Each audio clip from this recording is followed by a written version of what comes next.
Out in the cold, out in the dark, something's lurking at the edge of the park. People be warned, people beware, there's a storm on the rise and it's covered in hair. Hear him cry, hear him howl, looking for someone to disembowel. Claws like a hook, eyes like coal, feet so big they're gonna crush your soul. They call him Sasquatch.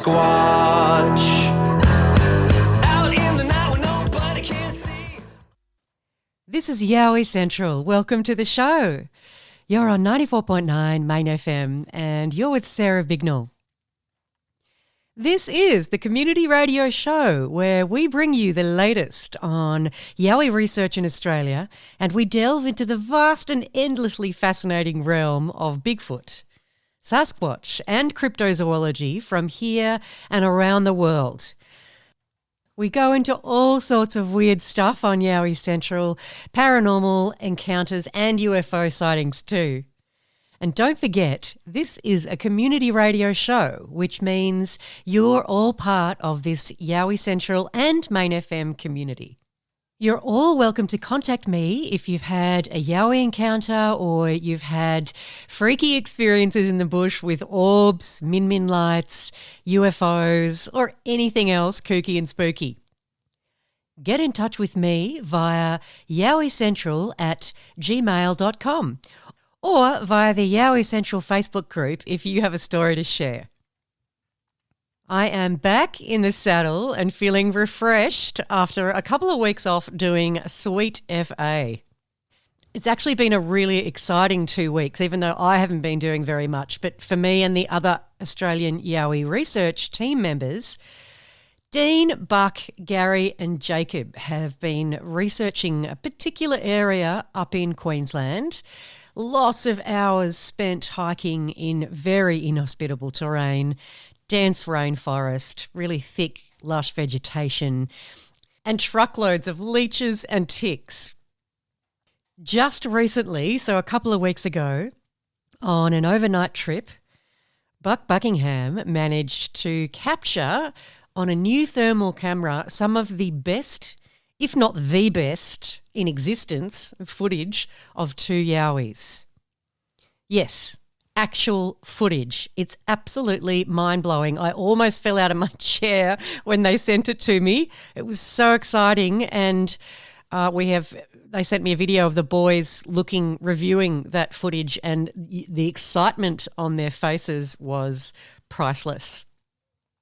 The whole team were just over the moon, and I have to say a massive congratulations to the team because it's very hard work tromping around up in that sort of terrain.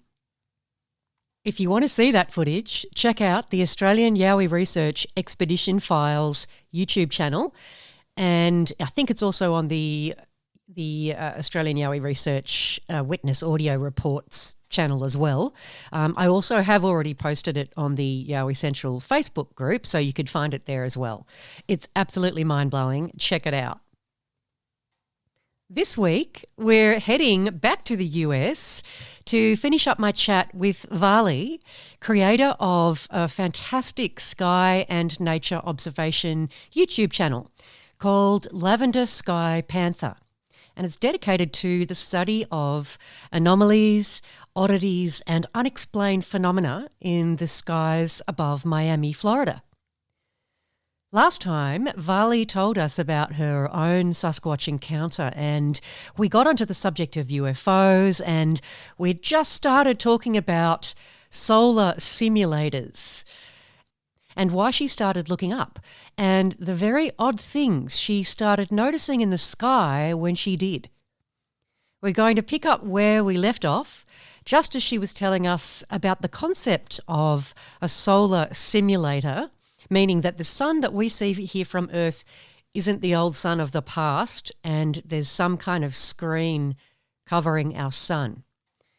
And we didn't even get to her ghost, spirits and demon encounters, so I'm really hoping that she'll come back on the show soon.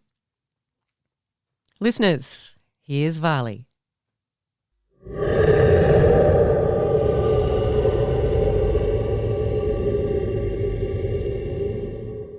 Also, didn't anybody's eyebrows kind of raise when we hear at that time, I don't care who the president is, people will say it's a selection, not an election. And actually, I agree with that. And I don't even care because it's like, why pick A or B? No, they're Mhm. not, neither is serving humanity at this point. That's just my True. personal Yeah. opinion. That's fine. Anyhow, if you know what I mean. Yeah. Anyhow, why would the president at that time say we're going to have a space force? Okay, let's go back a minute. Air Force, what do? They're like standing by to fight stuff, right? I Yeah. mean, Yeah. force. Why else would it say force? So I'm thinking, oh, wait a tick. what is what is this about a space force? Because if you need one, that means there's a need, right? Yeah.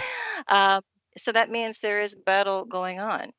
And guess what? That means there's been battle going on for decades. Whenever they announce something, they've had it in place. And I have tons of evidence for that too.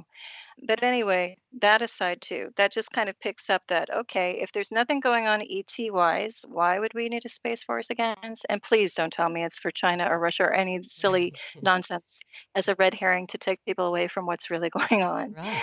So, Anyhow, so what that would all be? comes in at the same time. Yes. So I was just going to say, what would be the purpose then? So if there is a solar, Mhm, I haven't looked into this at all, but I'm going to now that you've mentioned it. mhm, But so if there is mhm, a solar simulation happening, who's mhm. perpetrating that and why? Where did the old sun Well, go? that's a question of the millennium, isn't it? Mm. So it ties into even more if you think about it. Things like that are even alluded to in movies, and they call it predictive programming, where the powers that be that are, let's say, have definite malintent toward humanity, they'll put little droppers, they'll drop in what they're really doing. And they call it science fiction or they call it, action movie. But usually they're actually laying it out what kind of is already in place Mhm. more often than not. And they do that because that's kind of like their get out of jail free card in the karmic world. So they think that if they put it hidden in plain sight, what they're doing, that they won't have to pay karma for it, or karma means comeback, Mhm. coming Yeah. back and Yeah. reincarnating, doing whatever. And so they think that they get off scot free if they do that because they'll say, well, it's not our fault they didn't pick up on our, obvious clue. We told them what's going on, right? Right. Instead, they package it and present it to humanity that, oh, this is so far fetched. Look at science fiction. No, some of this stuff is really happening. I'm just saying that because there's a movie, one of the James Bond movies with the diamonds, whatever, a new one, not the old one, where they have the thing called Icarus, and it's this like massive solar weapon. Okay. Uh-huh. There's some really great YouTube channels. And the reason why I talk about that one is this guy, Jeff P. On YouTube talks about that. And when you see other evidence of people like, just like me or you, just regular people looking up and going, what the heck? And you take a picture, you snap a picture. People in California took a picture of the sun and it had like these little bullet points coming off of it, like, and expanded and it grew. And so is it being now this artificial tech, is it a weapon or like an active weapon? Mhm. Like directed energy weapons exist. I've seen what with my own eyes, the laser housing on a huge plane flying overhead, military plane.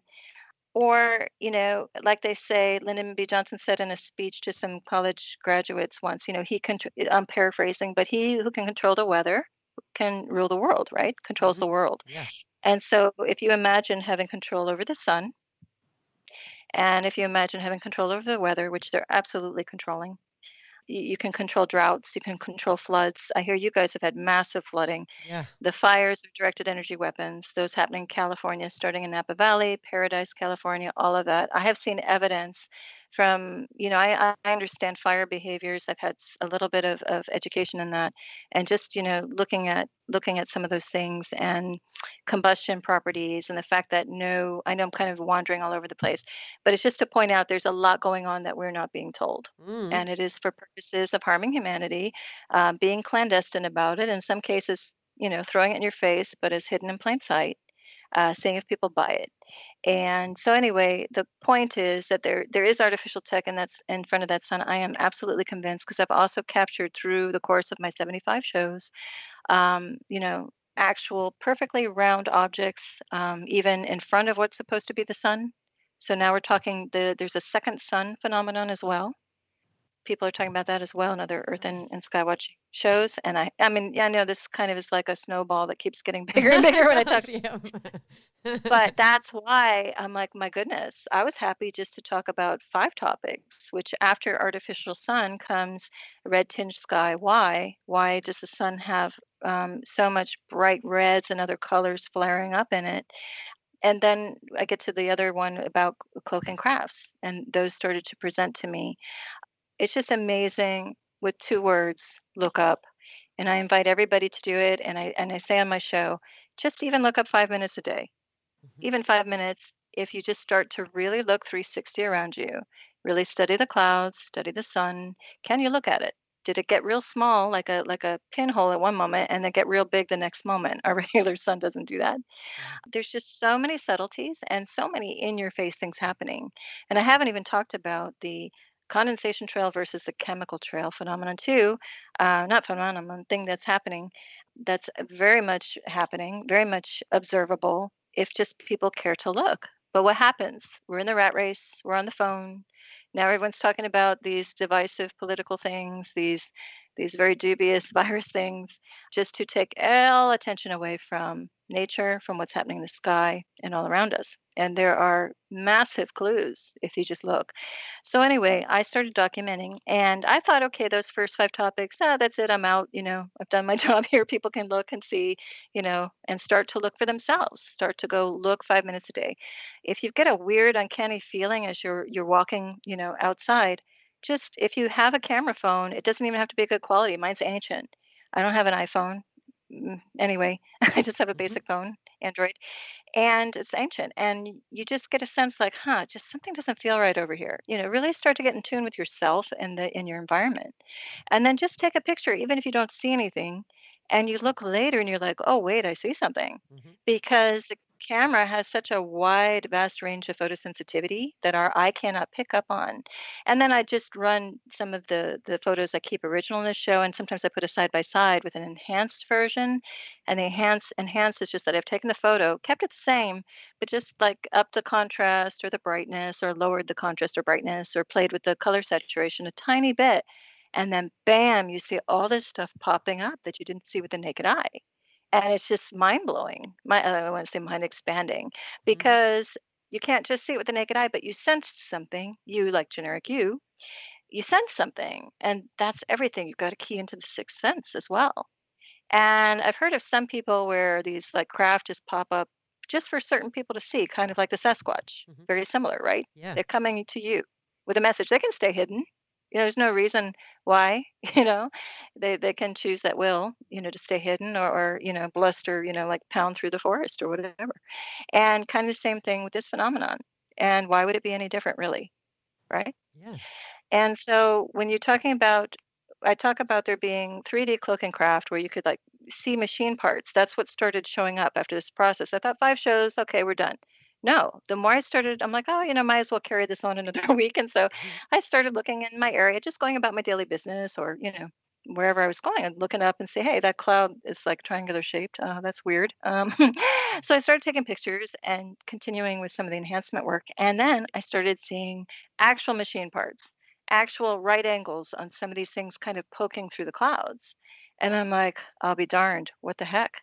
I never thought Mhm. we'd come here from that one little imprint triangle in the sky. What the heck is going on? And the point is, everything is going on. Everything is possible. And there are things cloaking up in our skies. I mean, I've got it on camera. And now with it on being on camera, it's not just, oh, this lady's talking about this stuff. What is she talking about? I have the proof, not that I feel I even need it, but it's here in the photos. Yeah. And I leave it up to everyone else's interpretation. You see this image. What do you see? This is what I see. What do you see? And you know what? They're both right, whatever you see and what I see, because it's our interpretation, our perspective that makes it so. Yeah.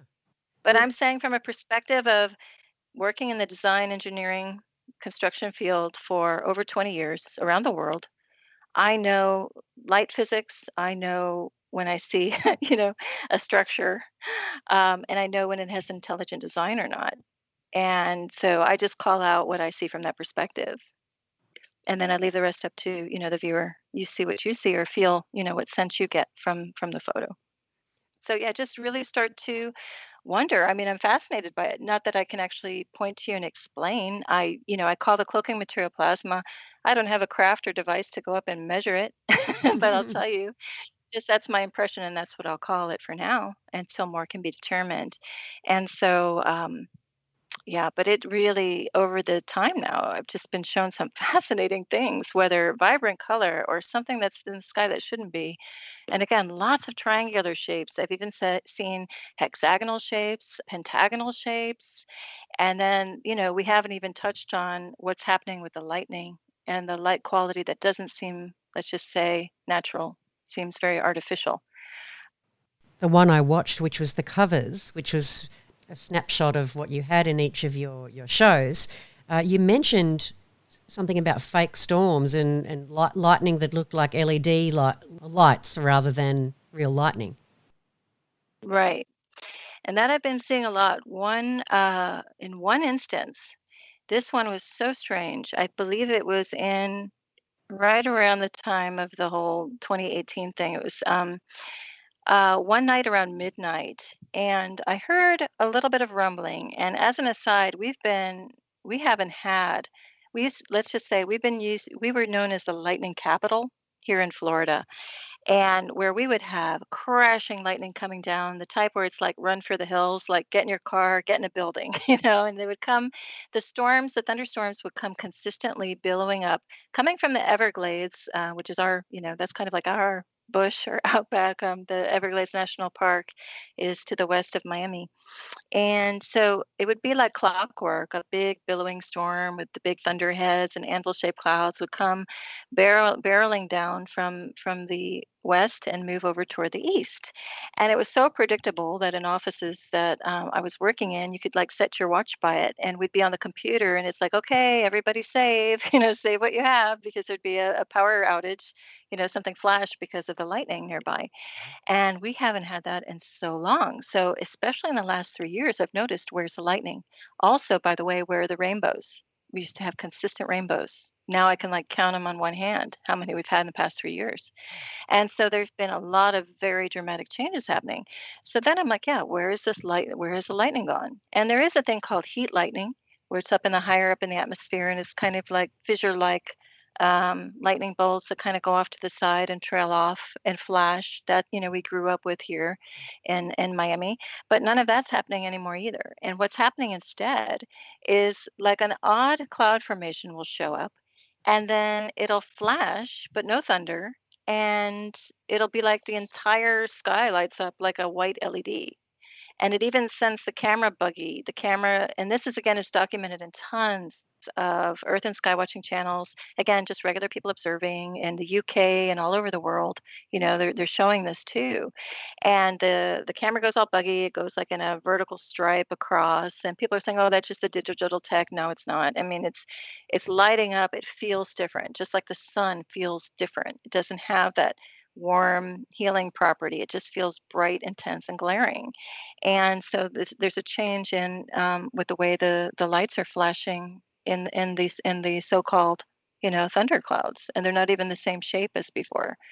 Also, I caught a couple of glimpses in one of the shows while the lightning was going on. I put it on video mode, and people can do this too.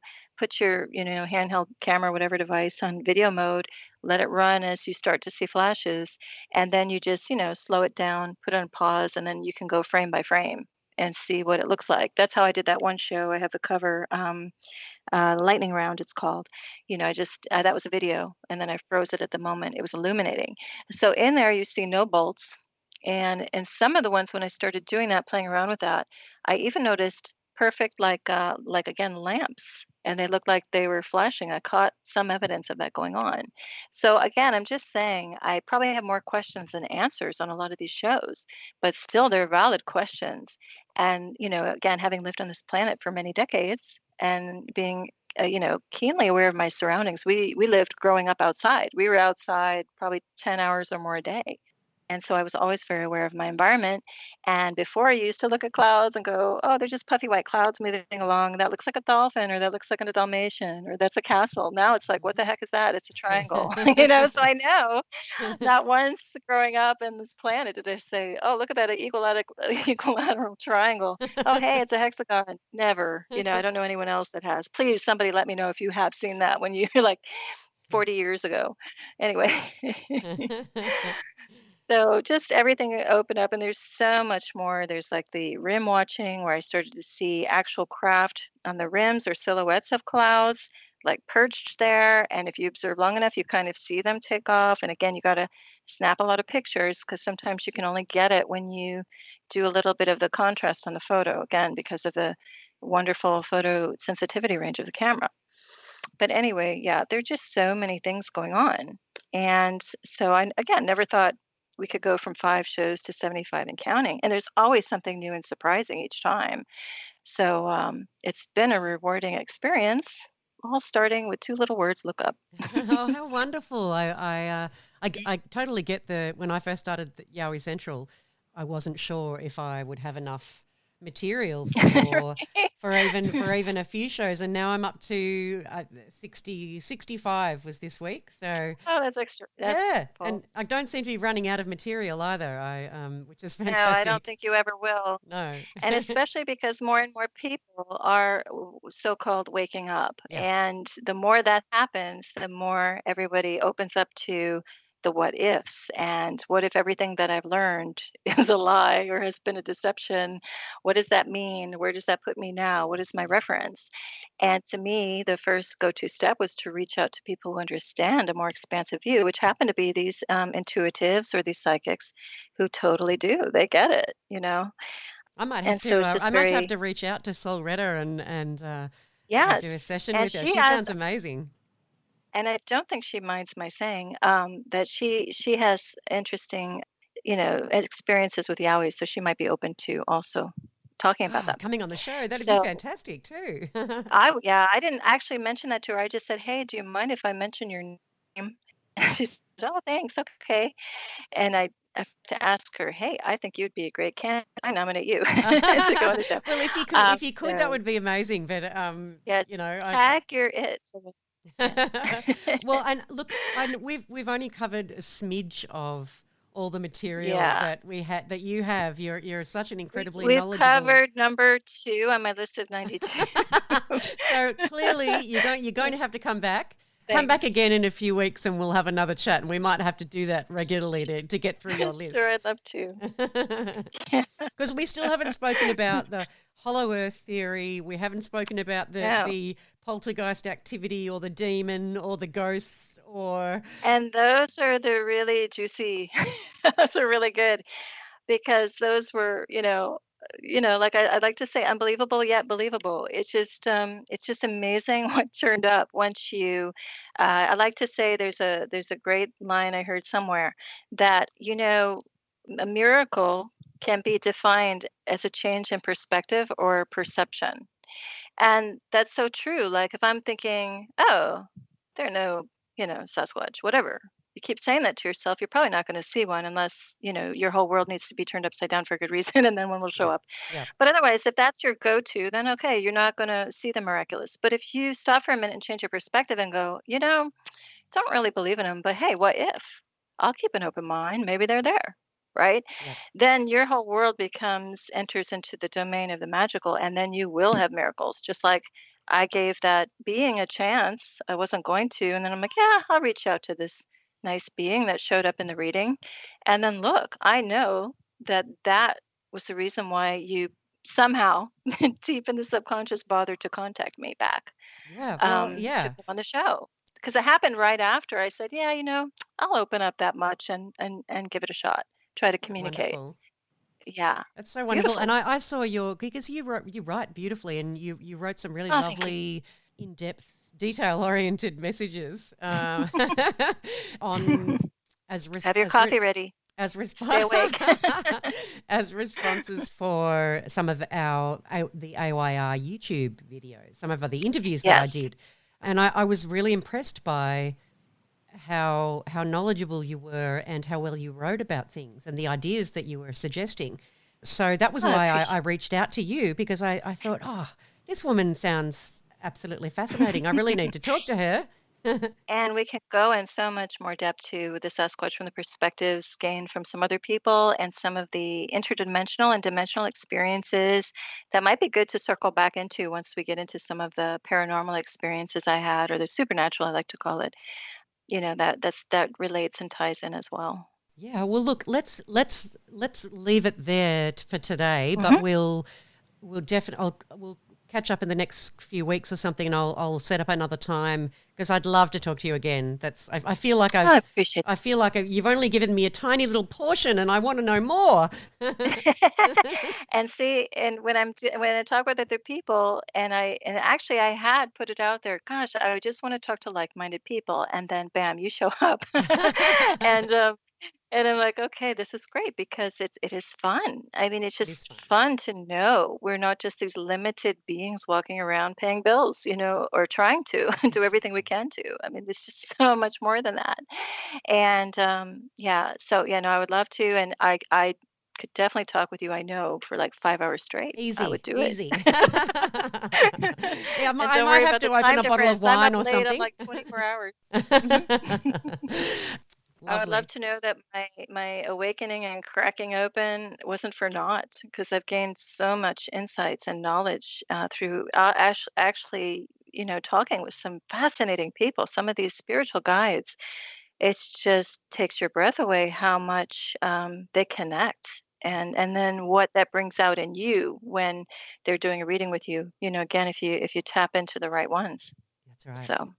Varleigh, it's been an absolute honour having you on Yowie Central. Thank you. And I can't wait to talk to you again. Likewise. Let's do it soon. Absolutely. And a big hug out to you and everyone in the world right now. And Oh, if you need more, then 2 are coming your way right now. a big, warm, fuzzy one coming from me. That's right. A big furry yowie hug to everyone. That's right. Those are the best, biggest hugs I'm imagining. Yes, totally. I mean, they might be a bit Except not smelly, not but for the ones that are throwing rocks, but the no, ones that are, no. And the ones that, Although maybe they need a hug the most, right? well, true. That's really true. Yeah. And I was just thinking they have a reputation. Some of them smell really, really like sulfur and like rotten meat and really nasty smell. So I'm thinking maybe a hug from one of the good ones Well, that doesn't smell that bad. and that I was looking into, that they also may be able to do that at will, Yes, right? I've Right. heard that. Yeah, like gorillas can. The Right. silverback So male don't rub gorillas them can. the wrong way, and you come away squeaky clean. Yeah, like a skunk, but a really big Yeah. one. Yeah.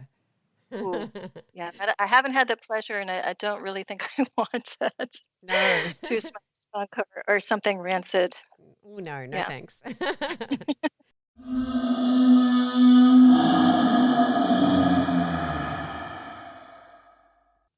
That was Varleigh from Lavender Sky Panther YouTube channel. Are you inspired to spend 5 minutes looking up at the sky every day and taking some photos? I know I am. Let me know if you see anything unusual. You can send the photos to the Yowie Central Facebook group. You're listening to Yowie Central on 94.9 Main FM. If you've had an encounter with a Yowie, or you've seen a ghost, or you've had a scary UFO experience, or any other weird stuff, get in touch with me via yowiecentral@gmail.com or via the Yowie Central Facebook group. To me, it looked like a huge creature. I could see it just looking from one end of the campsite to the other. My whole world changed right there. This thing was huge and looking straight at me. We heard this noise, we stopped walking, and about the next breath later was this most unholy yell, scream thing that we've ever heard. This noise kept going for as long as you could probably hold a breath. There was no way that it was a person in a costume. No way in the world. This thing ran out in front of my car. It would have easily been about 10 foot tall. I was watching the trees bend, 20-foot trees, and they were bending and snapping from the top. And I'm going, what in God's name? It stood up. When it stood up, I screamed. It was hairy, had hair probably 2 inches long, all over its body. Were screaming. They were just in a mad panic, and they're screaming, what is it, what is it? And I'm going, I don't know. And that was when I realised we were in a little bit of trouble, because I didn't know what this was. And I'm like, just get to the car. Just get to the car.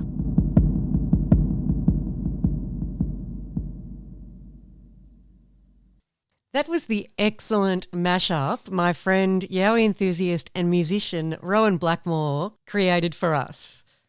How awesome is it? Absolutely love it. And before that, the White Stripes with Seven Nation Army.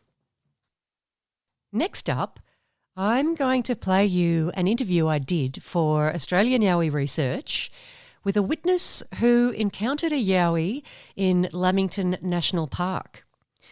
He has never been able to go bushwalking again since. It was so frightening. Check it out.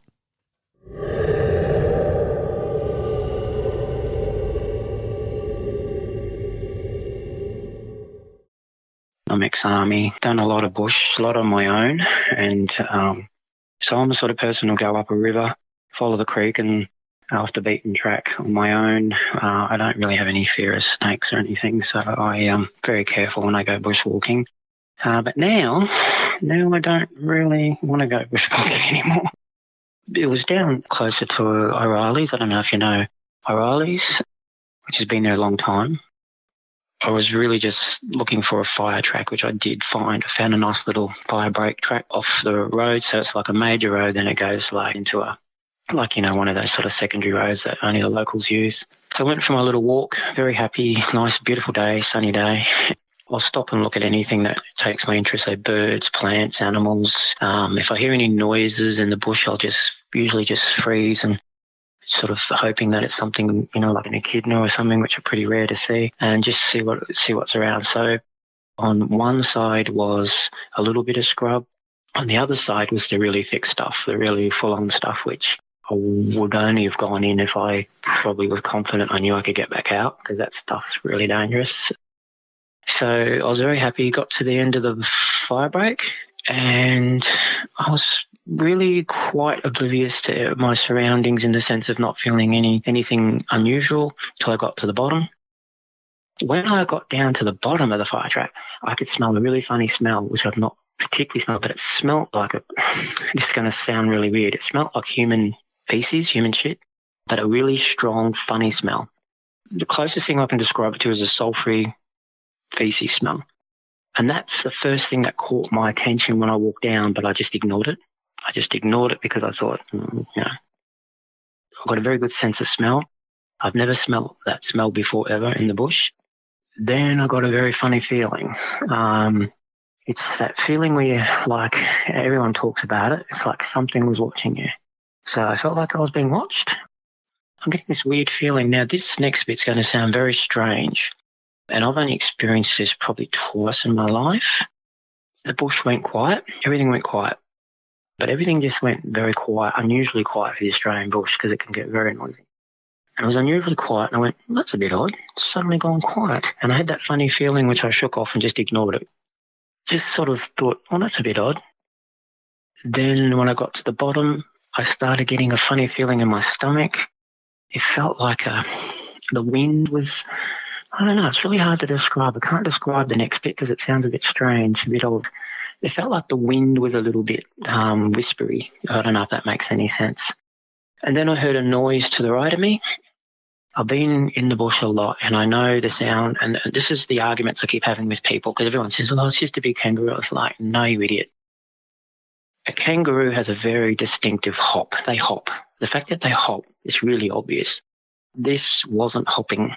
This was thumping, and really bloody heavy thumping, to the point where I'm not going to say the ground was vibrating, but whatever it was heavy. And it was very heavy, and it was big, long strides. And how do I know that? well, I'm 6'2". I take a long stride, but I sure as hell don't make that much thumping on the ground through the bush, and I've gone through lots of virgin scrub. So this, whatever this was, it was just very heavy striding. So then I thought, what the hell is that? My stomach started getting a bit funny, and I went, okay, I got the tingle up my spine, and I went, whatever that is, that's nothing I've ever seen or heard before. That sound is a new sound. And because it's a new sound I've never heard before and it's in the scrub, I started getting a bit scared. And even though I know there's nothing supposed to be in our bush that can really get you other than the snakes, I started walking straight over to the scrub, and I was going to go in and look for whatever it was. I actually thought it was a person. I thought it was a person, and they were just perhaps watching me. Maybe they're a bit dodgy, or maybe they're a homeless person. I thought, no, it's probably a homeless person, and he's probably trying to get away from me. So I thought, I'm going to go over into the scrub and say hello, you okay? Is everything all right? I went over to the scrub to go in. I went in a couple of feet maybe to try and eyeball what it was. The sound had stopped. And then I heard the sound again, but it was going away from me. It was getting further away.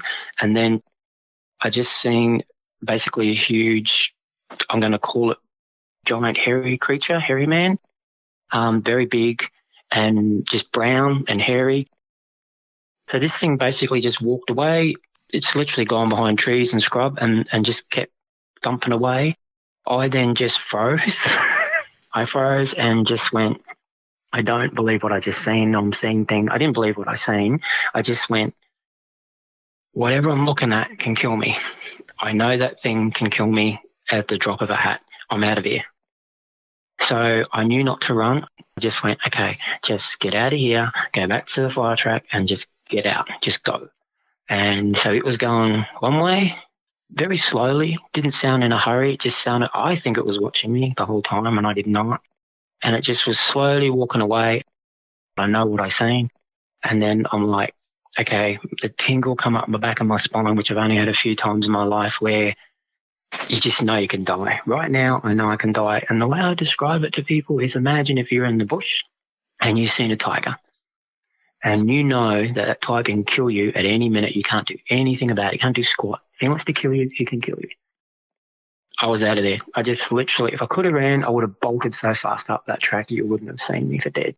I moved over to the middle, so I was in the clear. So I had lots of clear either side. Just kept looking back and just thought, don't stare too much. Just don't eyeball it and just get out of here. And that's what I done. I just walked up as fast as I could without running to the top of the track, breathing pretty heavy and just thinking, no one's going to believe this. I've finally seen what I thought didn't exist. And got to the top and just sort of, I think I just stopped and caught my breath and went, I'm out of here. I won't be coming back here. I'm going. Whatever it is, whatever that is, it can kill me. I just knew it could kill me if it wanted to. I just could tell that thing was, wild and dangerous. And I just thought, no, not going back down there. No. So since then, I don't really go bushwalking much because I'm too scared. And I wouldn't go down there if you paid me $1 million. You won't get me back there. Yeah, it's put me right off it because I know they're real. Yeah. I know they're not made up. It's not made up. It's not bullshit. They're real. So it's very scary. Yeah. Very scary because I'm on my own. I love the bush. I really miss going bushwalking. But when you see, it's like if someone said to me there are tigers now and we're going to drop tigers in the Australian bush and you've got to go bushwalking without a gun, I'd say, well, what's the point? Probability it's going to get me eventually. It's that type of thing to me now. It's like there's something out there that I know can take me out anytime it wants. It's just huge and just wild. It was very hairy and it's just like going behind the trees and in the scrub. It was like what I try and explain to people, because no one believes me. Some people half believe me. What I try to explain to people, it's like the scrub was its home. It was at home in there. It's like it knew it was going, knew what it was doing, didn't have any trouble banging through. Like it was banging living daylights out of the bush. As it walked through, you could hear it hitting branches, which a human would have a very hard time doing. It had no problems walking through, and the stride was huge. The stride was huge. It was taking a bigger stride than I could, and I'm 6'2". Yeah. Not very nice feeling. Because no one believes you, it gets you quite angry. You get quite cranky because everyone make jokes about it, make fun of you, but it's like, well, one day maybe you'll see one and then you'll not. It's real. Yeah, that they're really out They're there. real. Yeah. Very scary. Yeah, I can totally understand that. Take me back to you're walking and you hear this loud... It was the smell. Never smelt that smell before. It's like a sulphury feces smell, but it's very strong considering I was in a fire break. And then when you hear this commotion through the bush and it sounds like something stepping and you spot something moving, describe that to me. Did you see like head, shoulders, arms, legs? I only seen like the side view, and it was like just straddling through the bush, like the branches, like it was literally hitting like how the trees fall over in the scrub and everything. It was literally sort of stepping over some of the stuff and just plowing through it. Like it didn't mean anything to it. It's just very hairy and dark. It's like it knew what I was doing. It seemed to like know exactly what I was up to. He or she, it had seen me long before I seen it. I know that now. I know that thing was when I had that funny feeling when I got down towards the end, I'm sure that thing was watching me closer up just from inside the scrub because for whatever reason. And then when I twigged and turned around, I think that's when it realised I was onto it. And I come over to the bush and I started walking over, and that was when it moved and started walking away, and I went, holy shit. First thing went through my mind was whatever that is in that bush, it's big. It's big because it's heavy. You can tell something heavy. You throw a big rock in the bush compared to a little rock, and it hits the branches, you can tell straight away the big rock. And I went, whatever that is big. And I went, it's a kangaroo. And I thought, no, kangaroos hop. They hop. They do hop and hit branches. I've heard that many times. But they hop. This wasn't hopping. This was stepping. It was walking forward away from me into the scrub on an angle. So I sort of seen like the left side of it down to its legs, or down to its shoulder. And it just pretty much like turned and went off on a 45 degree angle into the thicker scrub. And it was moving away from me like it was, okay, I've seen you. I know you're onto me. I'm moving away from you. I was also moving out of the bush and turning around. It's like, what the hell am I looking at? I'm seeing things. I don't really believe myself. I haven't really seen what I've seen, but I know what I see.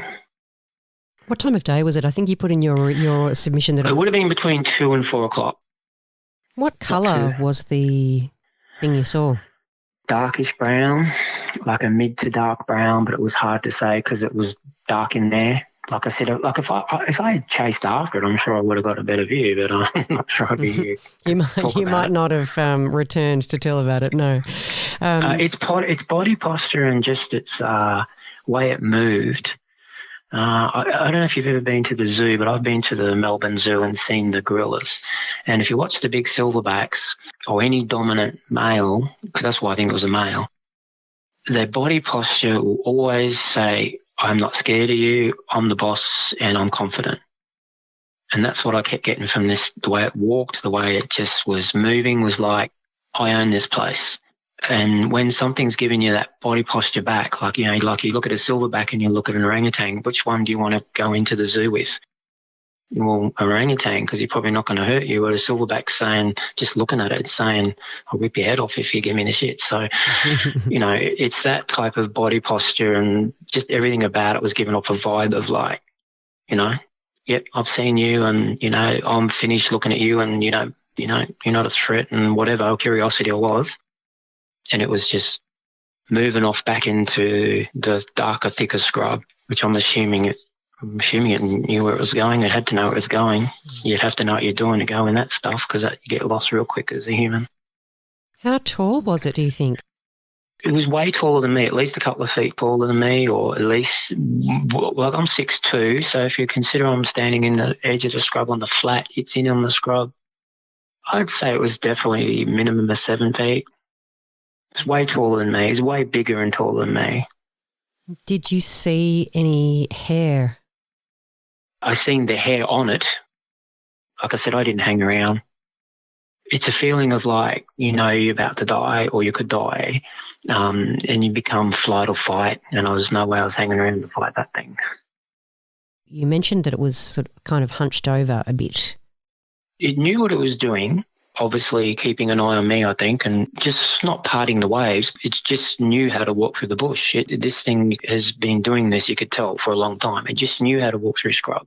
You know, this is not stealth. This thing's a bulldozer. It just goes where it wants and just, this thing was like a bulldozer. It just did what it wanted. So. Did you see a face or ears or eyes or any other facial features? Big nose. I know it had a big nose. Just a big jaw. Just like I wouldn't say it looked like a gorilla. Big head, like a everything about it was big. Shoulders and back was huge. What else is in the Australian bush that has hair like that and walks like a human and is so big and massive? I don't know anything else in the Australian bush that does that. So unless there's a gorilla walking around the Australian bush on his 2 legs and he's over 6 foot tall, the Aborigines that I met in WA said, yep. I told them the story and they said, yep, no big deal. He's just checking out, watching you. He said they're like humans. The guy I was talking to, he's from Bidgidanga in the northwest, and he said Yowies are like humans. He said you get good ones and bad ones, and he said the bad ones are the ones that eat you, and the good ones they don't want to know you. They'll go away. He said there's good ones and bad ones, just like humans. And I said, oh great, I must have met a good one. Did you see a neck? No, it was very stumpy. Everything about it was chunky and stumpy. So like a bodybuilder look about it in terms of chunkiness, gorilla look. Bears have snouts. It didn't have a snout. It had like a humanish head, but very hairy all over. Was the face hairy? Pretty much. Hairy as in I couldn't see any white skin or anything. The vibe is just very much the fact you just know not to go any further. You just know. Won't be doing that again. Not now that I know. Not now that I know what's out there. No, and so since then, that's quite a while ago now. How do you feel about going bushwalking? I'm too scared because I know these things can kill you, and they're there. It's like someone saying, "Oops, sorry, we've got tigers in the Australian bush. We forgot to tell you about it." And it's like, would you go bushwalking if you knew there was a giant tiger waiting to eat you? You know, it's like people in America, most of them don't go out in the mountains without a gun because of the bears. They're well and truly aware they can be taken out. So, so I want to live a few more years yet. You wouldn't get me camping on my own or even with other people at night time. I won't go anywhere near Tamborine or Varleigh's or anywhere through Lamington. I won't go anywhere near Lamington now. Not even the daytime. You won't get me there. Because that's when I seen it in the daytime. Well, I think the government knows and it's covering up, to be honest. How could the government not know? Because it's near Canungra. The thing I find bizarre is all the time I've been bushwalking, never seen anything, never really believed in it, really I sort of half believed in it and thought, okay, there could be anything there because there's lots of new species being found, although now I have a very different attitude to the whole thing. And I thought, no, maybe they were here a long time ago. The Aborigines probably killed them all and ate them or something. And maybe it was a hybrid or something, monkey thing. And didn't think much, but now that I've seen what I've seen, and it was walking like any human being would, it was walking just like you and, well, when I say like you and I, it took a bigger stride, like a much bigger, heavier stride, but it was just walking like a human being, just like a human, giant human, hairy human, massive, big, thick, heavy thing, bang, bang, bang, gorilla walking through the bush type thing. Totally upright. It wasn't on its falls, never went on its falls at all. It was parting the trees and crap. You could see it doing that as it walked through. It knew what it was doing. I know what I've seen, and people try and change your mind. They try and talk you out of it and tell you you've seen something else. And I know what I've seen. I know what I heard. And as I said, I've been in the bush a hell of a lot. And I can't believe it took all that time for that to happen and not ever see anything in the past. So when people say they're elusive and secretive, well, obviously they are, because we've been in the bush for so many years and never seen anything. I think the government must know something. I find it hard to believe that we've been here for a couple of 100 years and someone in the government doesn't know. I just think people should perhaps be given a warning. There should be a warning sign, especially down Lamington, down that way. People should be warned that there are things in the bush that can get you. Yeah, the second person who's mentioned that to me in the last couple of weeks.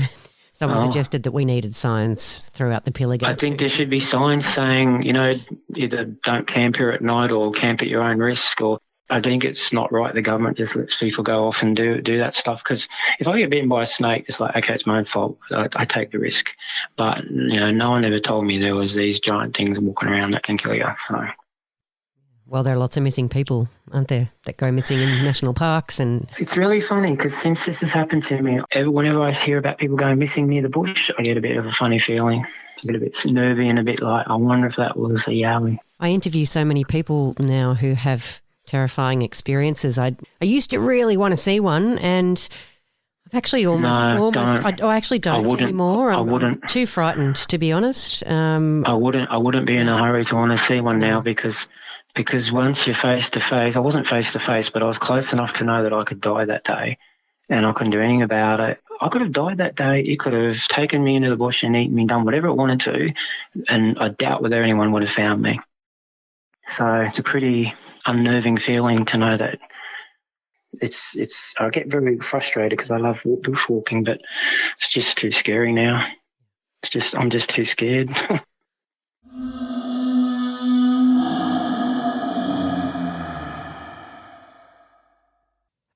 Australian Yowie research report from Lamington National Park. And that's about all we've got time for this week, folks. Yowie Central will be back next week. Same time, same place on 94.9 Main FM. I'll catch you next week.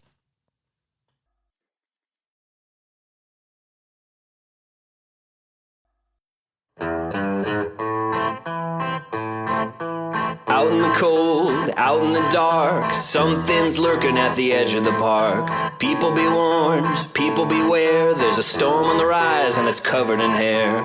Hear him cry, hear him howl, looking for someone to disembowel. Claws like a hook, eyes like coal, feet so big they're gonna crush your soul. They call him Sasquatch. Can't see under the darkness behind the tree. Is he a monster? Is he a man? Is he a demon under Satan's command? Hear him cry, hear him howl, looking for someone to disembowel. Claws like a hook, eyes like coal, feet so big they're gonna crush your soul. They call him Sasquatch. Yeah!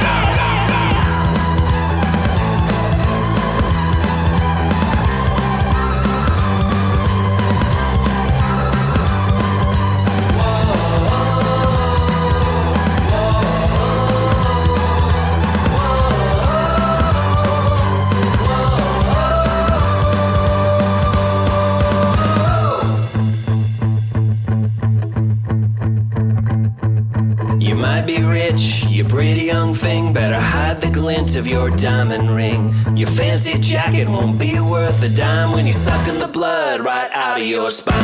Hear him cry.